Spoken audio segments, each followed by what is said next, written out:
or your picks after that first game, because it was so much down to execution and there was so many errors. You know, you talked about the small errors, but there was also massive ones as well.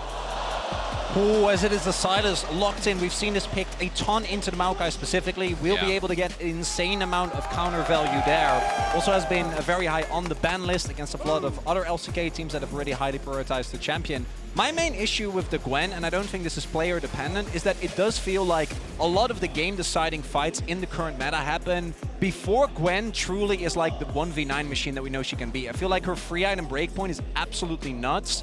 But a lot of games are decided before that, and I think that's where the Renekton, to me, even though it does make you very heavy on the AD, could have maybe provided more of a counterweight in mid-game. Might have been able to. I think my attention is naturally drawn to the mid lane now because we've gotten so used to Orianna kind of Azir matchups, whereas instead now we have this Jace Sylas, a much more explosive, potentially much more volatile mid lane matchup. Scout said in his interview with Lore back in Swiss, like, hey, I don't feel like mid lane has a lot of agency right now to carry the game. Very different story in this kind of matchup.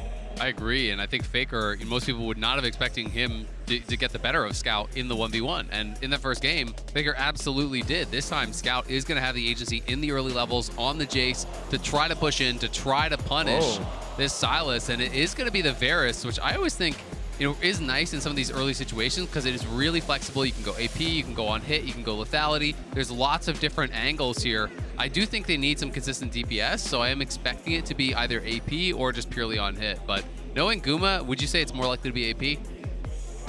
I think, given how a lot of the LCK teams have been using it, it's probably lethality, especially with the amount of setup that's already available. And I think that also playing into LNG, there is